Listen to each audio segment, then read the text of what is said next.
problem, Dad? I just got this terrible feeling. Silva's next door, hard pressed. No. She's dead, Dad. So I know it. Okay, I believe you. Let me get dressed.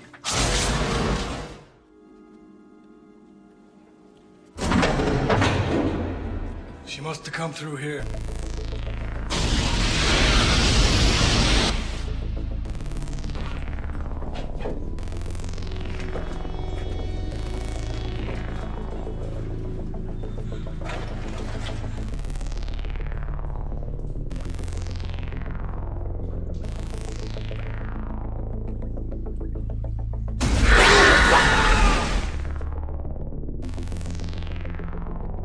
This video is brought to you by Atlas VPN. Developed by top cybersecurity specialists and IT engineers in 2020, Atlas VPN was created to make the internet accessible and secure for everyone. Atlas VPN is essentially a virtual private network that makes all of your internet traffic travel through an encrypted tunnel. This way it protects you from spying, public Wi-Fi dangers, and hides your IP address and your online activities. Right now, Atlas VPN is running a huge discount, and you can get a 3-year subscription for just $1.39 a month with a 30-day money-back guarantee. So click the link in my description and get early access to Atlas VPN's Black Friday deal. One of my favorite aspects about Atlas VPN is its amazing data breach monitor. By inserting your email address, the tool scans the internet to see if it ended up in any recorded data breaches or data dumps that include emails, names, passwords, and other sensitive information. Enabling notifications ensures that you're aware of such incidents and gives you a heads up to change your passwords before anyone has a chance to steal your accounts.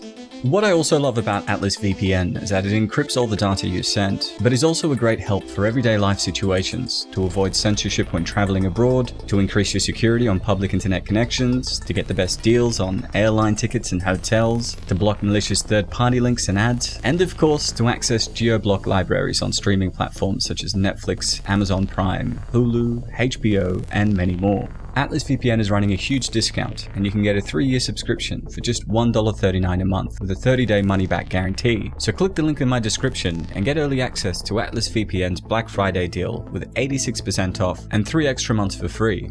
Written by Dennis Feldman and directed by Roger Donaldson, Species is a sci-fi horror film that follows a specialized group trying to hunt down a dangerous human-alien hybrid.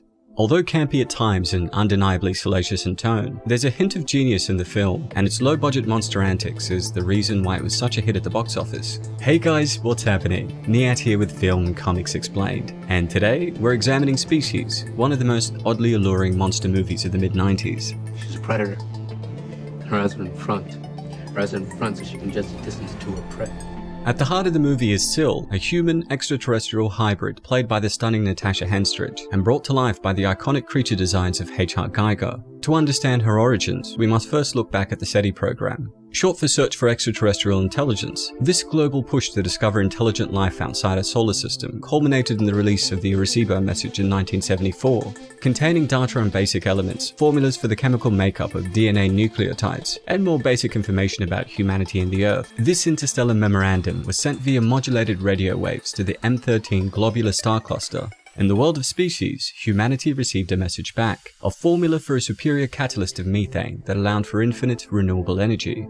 In addition to this planet-saving knowledge, information about the genetic composition of the species and how to combine it with human DNA is revealed. Believing them to be friendly and throwing caution to the wind, Xavier Fitch and his team proceed to carry out genetic hybridization, combining the alien DNA with 100 human egg cells. Out of the 100 fertilized over, 2 were frozen, and only one of these 2 eggs made it full term. The alien DNA essentially induced rapid growth, causing Syl to form into a visible fetus in a single day. In less than a month, she grew into a girl played by a young Michelle Williams. Realizing their mistake, they attempt to poison her with cyanide gas, but Syl escapes the lab, and while on the run, pupates by forming a cocoon. Following this horrifying and painful process, she emerged as a fully grown woman. This appearance is merely a disguise that hides a chitinous and reptilian biomechanical humanoid underneath, reminiscent of xenomorphs. Can't believe our little girl did this. She's not a little girl. Throughout the film, Sil exhibited great speed and strength, but also suffered from terrible nightmares and would claim that they were informing her of who she really was. Aware of the danger she now posed, Fitch recruits a team of specialists to hunt her down, composed of Michael Madsen's sharpshooter Preston Lennox, Alfred Molina's Stephen Arden, a Harvard professor and cross-cultural anthropologist, molecular biologist Laura Baker, played by Mark Helgenberger, and emotionally heightened empath Forrest Whitaker's Dan. What, you're 12? Well, we'll say that you're 11. That way you only have to pay half price. While initially mute, she's highly observant and is able to pick up social and mechanical skills after a few brief encounters with humans. The alien's heightened perception extends beyond her intelligence and eyesight that enables her to see in the dark, with Sil also able to read the genetic makeup of potential mates and weed out those with poor health or any unwanted traits. Beyond this, she has an incredible ability to assimilate knowledge instantaneously via touch. Spike-like protrusions line her spine, which she can extend or retract at will, along with 2 rows of sharp teeth set at the front of her elongated head, the hair of which is made up of dozens of Medusa-like prehensile tentacles. Although she struggles to control them during her transformative stage, Sil's tentacles become her preferred attack option, and when she needs to make a quick kill, she employs the use of her barbed tongue, which can deliver a swift kiss of death. In the event that either of those don't work, she relies on her brute strength, which can mangle the body of an adult man even while in her child form. This aggressive power is made even more deadly by her cat-like reflexes and incredibly durable skin, enabling her to burst through walls and solid steel doors with limited damage. And even if she manages to injure herself, Sil has an advanced healing factor.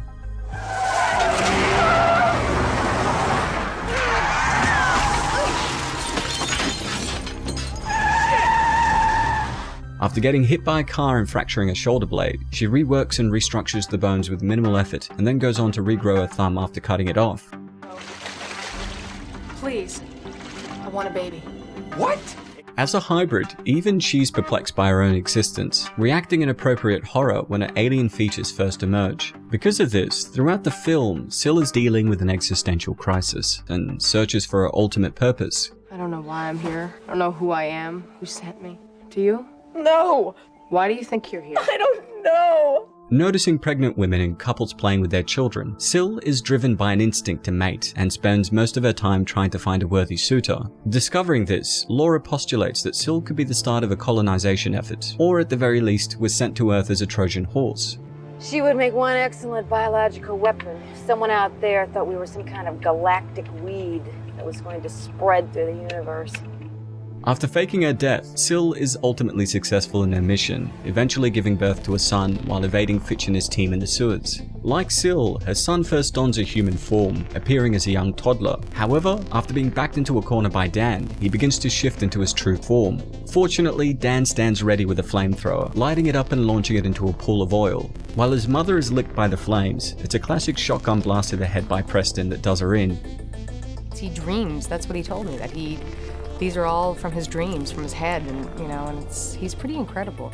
Species was first conceived by writer Dennis Feldman while he worked on the 1987 comedy Real Men, which features aliens who come to help humanity after they infect the ocean with a deadly chemical spill. After reading an article by Arthur C. Clarke that details the improbability of a traditional alien visit, Feldman envisioned an extraterrestrial contact that revolved around information rather than visitation. Running with this, he penned a film treatment called The Message, which played out as a crime drama rather than a science fiction thriller. Although the film was considered by several studios, Feldman never found a buyer, and eventually restructured the story into a spec script in 1993.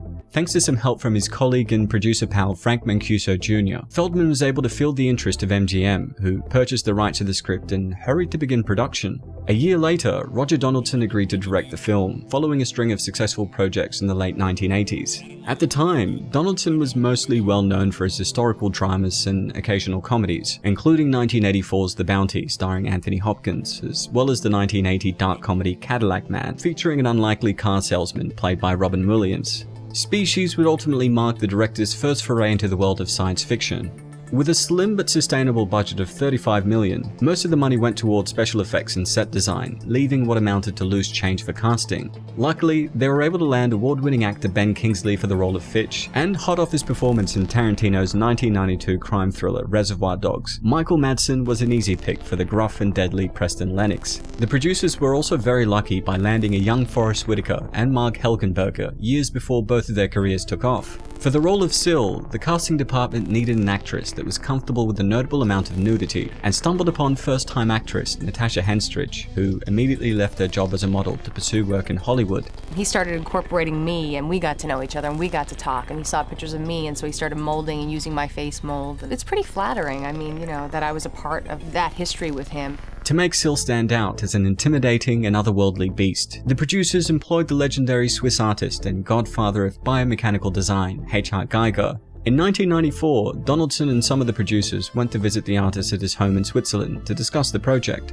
After reading the script, he was immediately enamored by the seductive tone of the story and the erotic nature of Syl, and agreed to create sculptures and concept paintings for the film. In addition to designing the appearance of Syl and her offspring, Geiger also worked on some set pieces, including the biomechanical train that haunts her dreams. Funnily enough, Geiger actually took issue with several plot points in the movie, drawing direct comparisons to the Alien franchise he helped build. Refusing to let the similarities go unnoticed, Geiger sent a long list of comparisons to the producers, citing the lack of inspiration and demanding that things be changed. This was especially true of the ending, which borrowed key aspects, including a chest-bursting alien, and heroes using flamethrowers to dispatch the villain. Ultimately, certain elements of the final act were altered, including Geiger's suggestion that Syl dies by a gunshot to the face instead.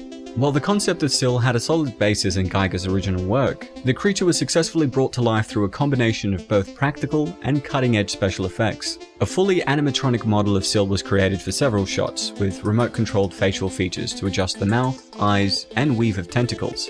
For sequences where practical effects would be too costly, CGI was put to use. Dozens of CGI images were commissioned from the visual effects company Boss Film Studios, an industry leader with previous work in films like 1984's Ghostbusters and the 1986 supernatural sequel Poltergeist 2. Many of these images were created using elementary concepts of motion capture, involving a 2-foot-tall electric puppet that translated movements into the digital space. Through innovative use of special effects, the design of Syl ends up being one of the most memorable aspects of the series. While poorly received by most critics, the film was a commercial success and would go on to spawn multiple sequels, eventually sizzling out with the release of the fourth film, Species Awakening, in 2007. When you're working with great people and you got a good script, it is a lot of fun, and I had a great time with Roger, I really did.